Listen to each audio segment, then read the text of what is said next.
Welcome to the NUTRIMEDICAL Report. And the third hour, of course, the last hour on Friday is our Preparedness and Earth Changes panel, our expert panel. And John, I guess you can stay here for 15 to 30 minutes today. Good, you have a good connection today.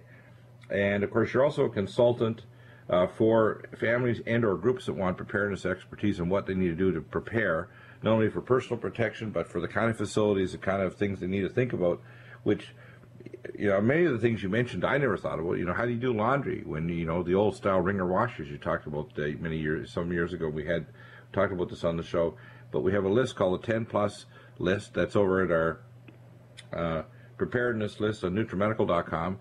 If you go to your website, thelibertyman.com, you can see much of this information, including preparedness items, the special forces, you know, foldable bicycles and things like that, all kinds of items. People don't think this needs to happen. Well, 99% of a long-term preparedness scenario is going to be doing routine domestic chores in labor-intensive manners.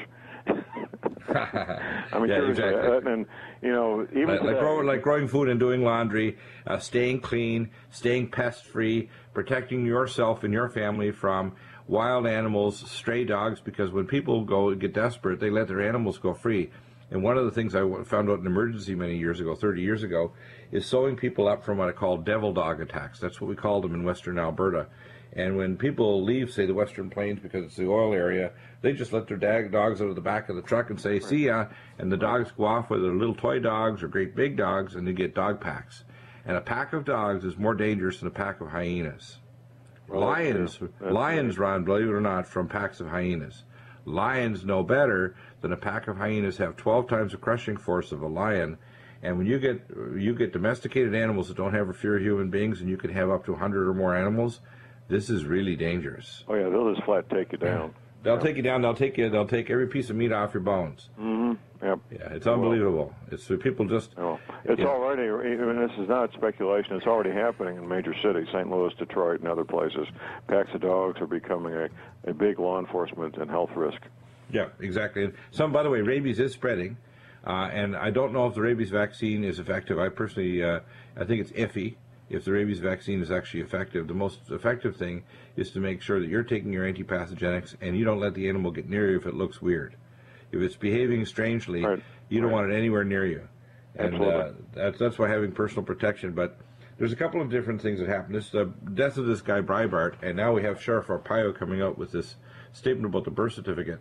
We've got a lot of crazy alternatives. They moved the APAC meeting for the Israeli lobby group back from April to this weekend, right before the meeting between Nuts and Yahoo, I call him Netanyahu, and Obama. And they're trying to push Obama because Obama doesn't want to look like he's not hawkish enough. Right. And, of course, all of the GOP candidates, except for Ron Paul, there's a couple areas where Ron Paul shines. He shines in terms of stopping war and getting rid of the Federal Reserve. Socially, he's liberal, okay? We need to face the music on that. Right. He's got exceptions on pro-life in terms of states' rights and all this other garbage, or in the case of rape, incest, Down syndrome, etc. But in terms of the war and other issues, Ron Paul's right on. The problem right now is Obama is listening to his generals. They're saying, no, let's not do this. And the generals are saying, we're not ready. I mean, they got a rush budget through to try to get enough money together for anti-mine systems where they have these little drone helicopters that will run over and drop a bomb to go and hit the mines. They will have mine-sweeping robot equipment that can go under the water that won't put a diver in danger. My naval experts have told me, and you can tell me if this is verified, if they put even the most advanced mines that we think the Iranians have, it'll be 6 months to a year before we can put any traffic safely through the Strait of Hormuz. So even without blowing up anything, if they just decided, well, we're just going to mine it. We're just going to put a few of our fancy mines in there. We can't move traffic through there safely for 6 months to a year, which means oil's going to spike to $300 to $500 a barrel. The world economy is going to crash into full-blown depression. In fact, my top financial newsletter I just got today says, Jim Rogers, Financial Intelligence Report, it says, the very real threat of a depression. Okay? I mean, people don't realize we're on the edge of a depression, not a recession. This is going to be full force, blue code, cardiac arrest, worldwide depression. Absolutely. And depression leads to war. War leads to death. As I say, it's like Yoda.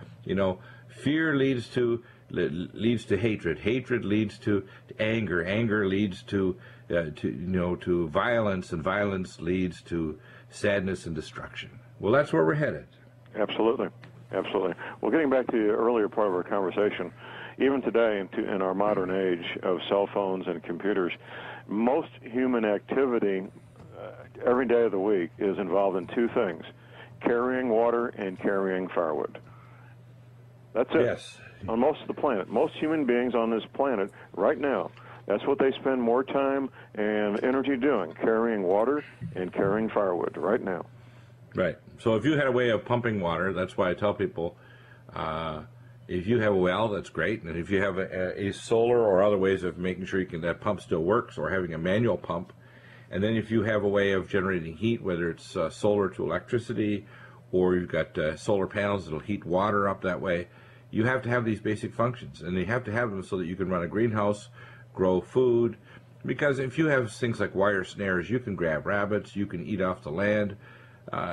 People will learn how to survive again, but they have to start building up those skill sets now where they can still buy the equipment. Not everyone will learn, though there will be some who do. Most won't. Well, I think about 10%, according to the war games that we did, which are pretty extensive. We estimated, and this is the United States, Canada, and Australia did these studies independently, that if the power, just the power grid was shut off for 6 months, 90% of the population would be dead. Well, there you go. They'd be dead from starvation, dehydration, disease, and violence. Bad water and violence would be the two biggest killers. Yeah, they would. In fact, the diarrhea is what defeated the Russians. The Russians weren't defeated by the Taliban or the Mujahideen. They were defeated by bacterial diarrhea. Well, sanitation in the Russian military is marginal under best conditions. Yeah. And in a place like Afghanistan, it was wretched, and that's what killed them, yeah.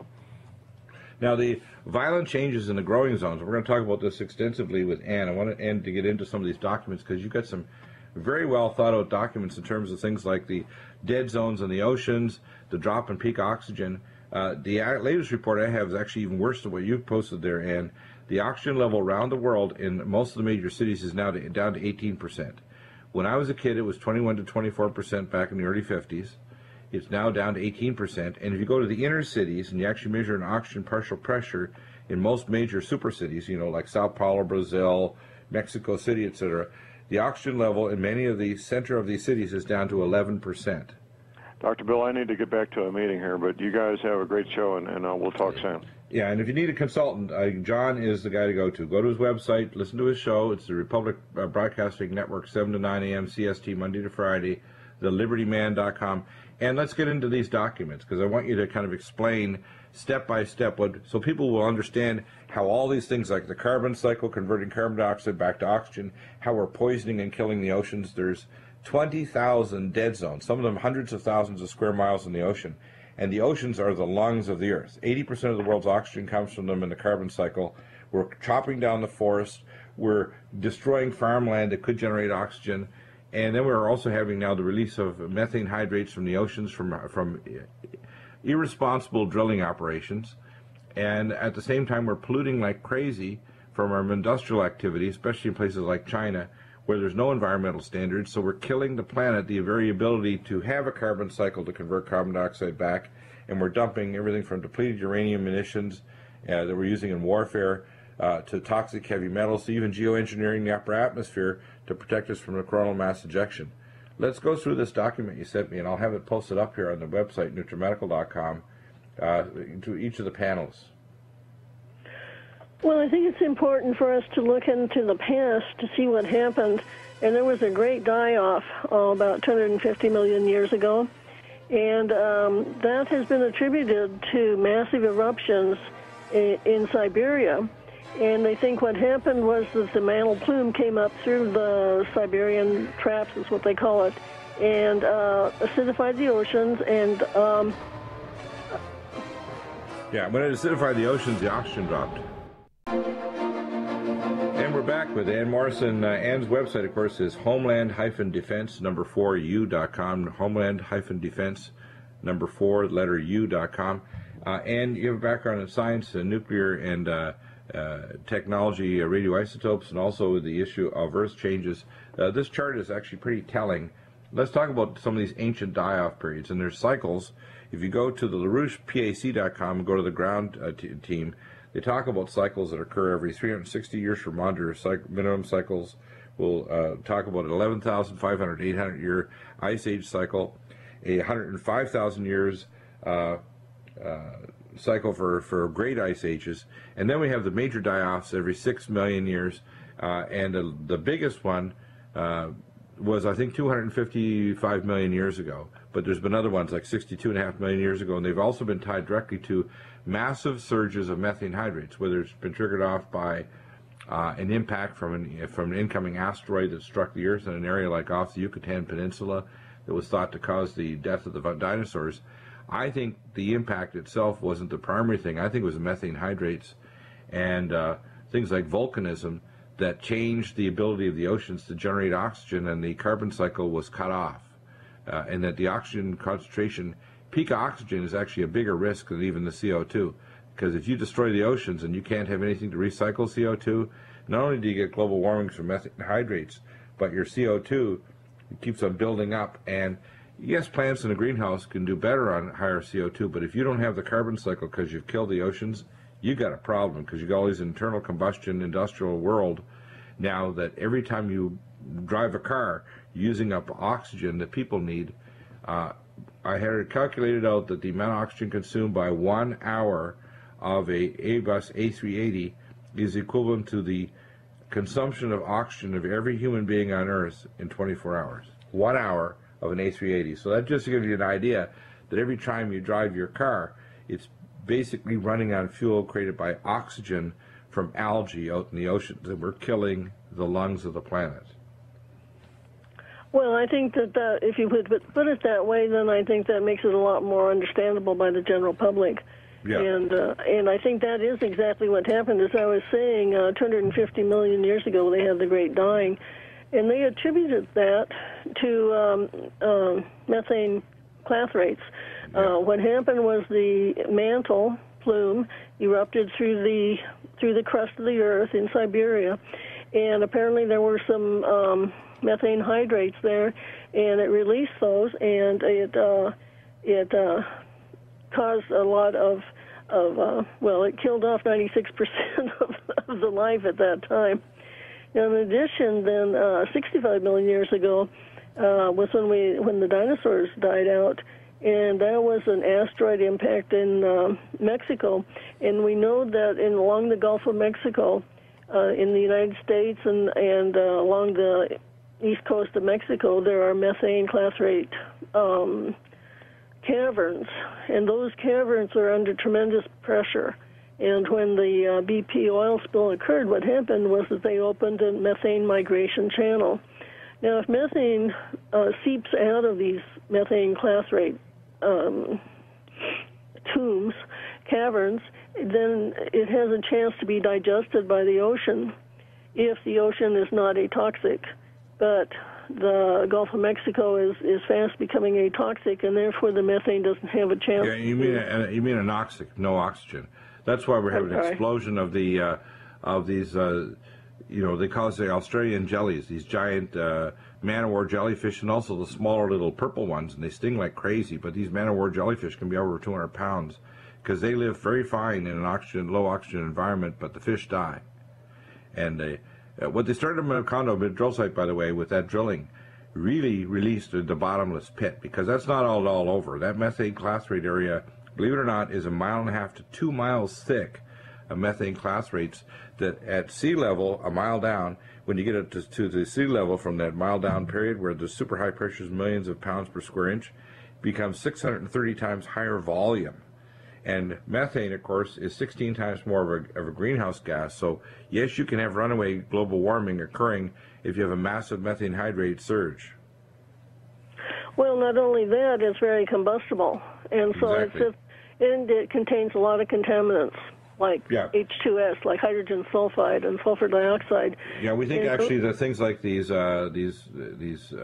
special, we call Carolina bays, all over the world were actually created by methane hydrate explosions that occurred in the atmosphere. They were basically like fuel air bombs, equivalent in force to nuclear explosions that actually excavated out the earth and later got water deposits in them, so they have these Carolina Bay lakes. And if you look at the satellite photos, you can see them all over the place. Thousands of them across America and around the world. They're created by these explosions from methane class rates causing explosions on the planet, in the atmosphere. Yeah, and what that does is it sends soot up into the air, soot, S-O-O-T, which is carbon particles, and that keeps the sunlight from hitting the Earth, so it cools down the Earth. And so species that aren't very adaptable get wiped out because, even man lives within a very narrow range of temperature and pressure. And if you change either one of them very much, man doesn't survive either. We can compensate somewhat by building, like you said, greenhouses or other structures that will protect us from extremes in temperature and pressure. But if that happens all over the world, I'm not sure the humans are going to survive. Yeah, I think we can trigger it. We know that some of the deep well drilling we do, man has got to the point where our technology, we have to use what I call careful science. There's lots of what I call oil deposits and natural gas that are safe, that won't destroy water tables or reduce methane class rates. But we have to use better science to license them. We can't say a moratorium that we can't do any of these. But we have to use what I call not CO2 neutral, because I know they want to say that CO2 is the main gas, that we have to stop killing the oceans. We have to stop killing the great whales. We need to change the route by which our ships travel so we don't run into the whales. Most of the whales die when these giant supercarriers or container ships are actually running directly into the normal highways in the ocean where the whales go. We have to also stop putting super high energy sound, sonar in the oceans, which are like going to someone's home and putting on the stereo at 300 decibels. Would you like that if somebody did that? No. Well, we have to treat the other creatures in the world with respect, which we don't. We don't treat them with respect, and we're going to pay for it the same way as we got to stop hydrofracking the ground and destroying the water table. It's just craziness. And as we kill, the biggest problem I think we're going to be facing is what you say, the methane hydrates and what I call peak oxygen. This century, we're going to deal with the fact that there's already been a 3% at least drop in worldwide ambient oxygen at sea level. And in the bigger cities, it's dropped to where it's now down to around 11% in some big cities during peak energy usage time, where people are driving their cars all over the place. You can buy oxygen tanks now in Tokyo, these little oxygen tanks, and have little nasal oxygen prongs as you're driving along the Osaka Expressway. Well, that makes a lot of sense, but, where's the oxygen coming from? They're probably hydrolyzing water to get the oxygen, which produces hydrogen, and I don't know if they're saving the hydrogen or burning it off. Well, I think we can, if we can start using things like cyanobacteria to be what I call start the hydrogen age. What we need to do is move beyond the carbon age to the hydrogen age and the nuclear fusion age, and we call zero carbon and zero oxygen depleting energy sources. But we can use for a certain time CO2 generation to an extent, if it doesn't pollute and destroy the oceans, is okay, but there's a limit. The Earth has a limit on the carbon cycle.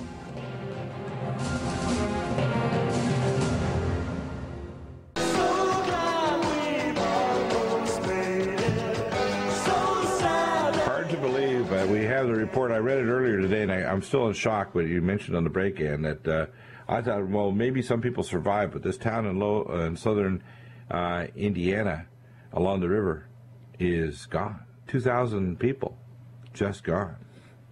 They can't find the town. They can't find the town. Town is gone. I mean, literally nothing left. No people, nothing. A town of 2,000 human beings, fellow Americans. See, 2 years ago, we had 550 people killed.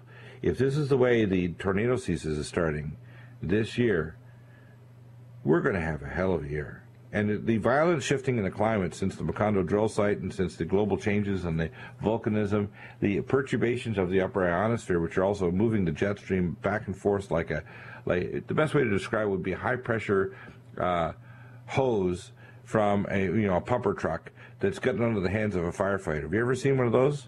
Well, they tell you have to hold on to that thing hard. So they have 2 or 3 men holding it, or they have it on a special ladder.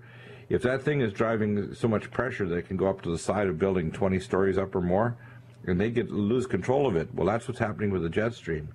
But 2,000 people gone. Tell us about the whole story. What's happening? Well, they've been watching tornado reports all across Indiana and down into Kentucky, and they knew that it was going to be a serious outbreak. We charged up the atmosphere with ions when the magnetosphere was cracked by the fusion tube from the sun about 2 weeks ago. And I think I had predicted that there was going to be an increased strength to the storms and probably some thunder snow. Well, they did have thunder snow in Chicago, and now we're seeing the increased strength of the storm. We had an EF4 that touched down in Harrisburg, and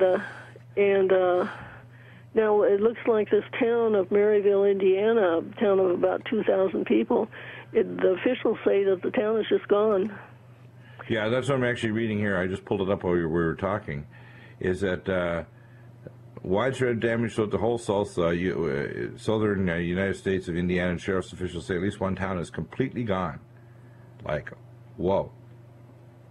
I mean, I really believe that there's judgment on America. I really believe that America hasn't repented. The problem is, if you're, for example, like I'm a believer, and you say you're an environmentalist, they say, oh, you're a nut. What are you, one of these new age wackies? And the fact is that if you're not an environmentalist, you're not a steward of the earth. The fact is, the earth is going to go through changes. We're heading into a modern minimum type ice age. According to Dr. Habibullah out of Mazatov, Dr. Easterbrook, and other experts, by 2014 it'll be evident to everybody. We're going to start seeing in the next 4 or 5 years plus, we're going to see ice pack in the English Channel during the winter months, just like the St. Lawrence Seaway. It's the same latitude. We're going to start seeing extreme weather where crops are just going to get wiped out with extreme heat and cold, all within a matter of days. Like this weekend, it's going to hit 70s to 80s here in Southern California. It will be as warm this weekend, the first week in March, and it has been in January, as the middle of our own normal summer. This is not normal. The birds, the animals are all messed up. The plants are coming out in bloom. But when we see this kind of violent weather, I think, gosh, this is awful. And the warning systems, by the way, for the people in these towns, do they have safe rooms in these areas? Are they able to pull the debris? Is there, the National Guard going down there? I haven't heard anything on the news to explain what they're going to do to see if there's anybody to rescue. Well, we know that the elites are building underground places to live, and so that's going to be their remedy.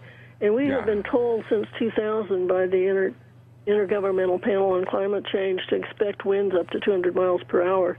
And so that sounds like it was an EF5, which would have Well, actually, the report I have, because I worked with Space Command, what the winds they expect we could hit with these super, what's called microbursts, that could be macro bursts, 800 to 1,000 miles an hour. Well, that's possible. We've seen the jet stream split and come in at about 400 feet at 200 miles per hour.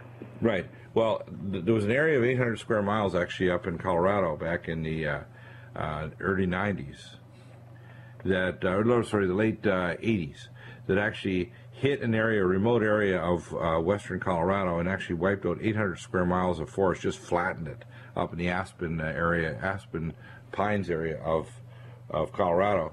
And what they said, it was one of these burst storms. Literally, the jet stream literally descended to Earth. As it descended, it picked up velocity and hit at 800 miles an hour, and it only lasted 8 seconds, but it was enough force that actually flattened the forest for 800 square miles. And it's happened elsewhere. Some of the events that we look at, for example, up in the Tunguska area of Siberia that happened back a century ago, that may well have been this type of thing, like a basically super microburst, where covering 2,500 square miles, which is literally 4 times the one that hit in Alaska. It could also have been an incoming asteroid exploding in the upper atmosphere, or the explosion of one of these methane hydrate surges, where it just bubbles up all of a sudden and then it blows up like a fuel air bomb. And there's good evidence that periodically there's, and this is something, Robert, you're an expert on, that there's iridium, there's carbon, and these other things happening, and they know that in the upper atmosphere these explosions occur where they form these Carolina bays. And my suspicion that these are not just noctilucent clouds coming in across the atmosphere and the galaxy, but they're periodic massive releases of methane hydrates, and when these clouds accumulate in the upper atmosphere, they get ignited, and you have a giant explosion like a fuel air bomb that's equivalent or even bigger then a nuclear explosion that occurs, laying down carbon, iridium, these other elements that are really unusual, including carbon buckyballs that show up in the archaeological digs. Well, you talking about that Tunguska, and actually in my book Magnetic Reversals and Evolutionary Leaps, I devote 2 chapters to that. One chapter is called Tunguska, and another chapter is called Thousands of Tunguskas. Tunguska, for anybody who doesn't know, that was it was bigger than the Hiroshima bomb of 1945. The Tunguska explosion detonated with a force of 1,000 Hiroshima bombs, and it was so great that it created a disturbance in the Earth's magnetic field. Now, that happened in June of 1908, like you said, and it was over Tunguska, central Siberia. The explosion was about 26,000 feet, so that's about like 6 miles in the sky, 5 miles in the sky. People were able to see that explosion from hundreds of miles away. That would be like seeing Boston blow up from New York City or seeing Paris explode from London. I mean, we're talking one huge explosion seen from hundreds of miles. And it shot shockwaves around the globe twice. It circled the globe, and its thunder was so loud that if that had happened in Chicago, the sound would have been heard in Washington D.C., in North Dakota, in Georgia, in Oklahoma. I mean, it was just so huge and hot. It charred the clothes of a farmer who was sitting on his porch 36 miles away. I mean, it was just an incredible explosion. Now, I think that explosion, they say that it created a disturbance in the magnetic field. I think perhaps the disturbance in the magnetic field is what caused the explosion. Yeah, I think you're right. I think the magnetic field is tied to the volcanism and the methane class rate release. I think that's how it works. Well, I think that as we head into lower and lower magnetic field strength on Earth, which we're doing, that we're going to be seeing more of these Tunguska-like explosions, and we're also with the sunspots, with the sunspot cycle getting lower and lower, I think that could possibly do that. Like Ann mentioned about the magnetic field cracking open, and I think as that happens, we're going to be seeing more and more explosions like this above the Earth. What's interesting is a thing called the hyperdimensional physics, and I want to go into this a bit because people have asked us over and over again. Our universe, our physical universe, is governed by 5 dimensions. And then you get into hyperspace, which are higher dimensions. If you get into what you call the membrane theory of the universe and dark matter. As we pass through the torsion field of the galactic plane, the conformation of the 5th dimension, which is the torsion field, the curved time-space, changes the movement of plasma in our stars and our planets and our magma. And when that happens after December 25th, things are going to start rocking and rolling. Is your whole health constantly The younger ones are much more radioactive. They look red because of the mineral content.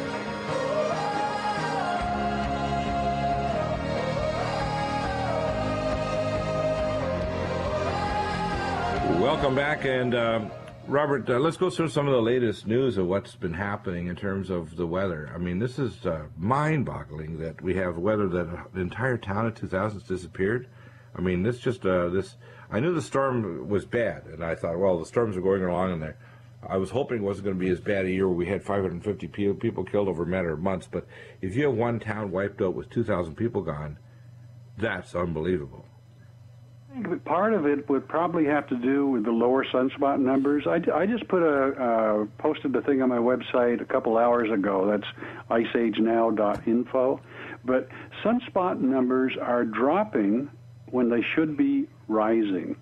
And this comes from Jeff Sharp on his website, Beyond Landshite.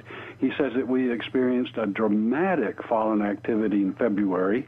And then there's meteorologist Anthony Watts, who agrees. He says the sunspot number for February is down again to 33.1, and he's afraid that both of them are saying it's on par with cycles 5 and 6. Now, cycles 5 and 6, sunspot cycles 5 and 6, that was the Dalton minimum, which was a part of the Little Ice Age.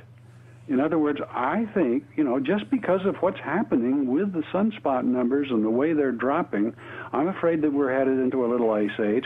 That same thing with those lower sunspot cycles, I think it's screwing up the jet stream. I think that's what's leading to the bigger tornadoes. I don't. By the way, I don't think it has anything to do with humans. I agree with you that that we should be stewards, but I don't think this weather has. We're not the primary, but we're certainly amplifying the disasters considerably. I think the Macondo drill site's a lot bigger disaster than we would probably want to believe.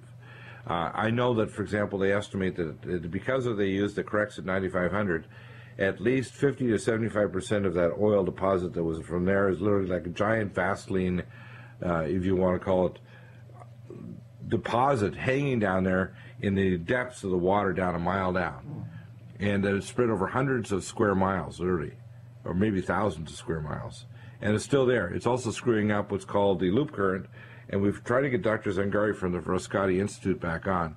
But he's done nonlinear physical analysis at the Frascati Institute and also worked with NOAA and the universities here as well as NASA. And they've shown that the loop current, which is the pacemaker for world climate, oceanic flow of currents, is stopped. It's almost like somebody went and put a big clamp on your aorta or your inferior vena cava. No more flow for you, like the soup kitchen with, they talk about the soup Nazi, from Seinfeld. No more soup for you. So no more Macondo current, no more loop current for you. And that's what we're dealing with now. And so the jet stream, which follows the oceanic currents, is all screwed up.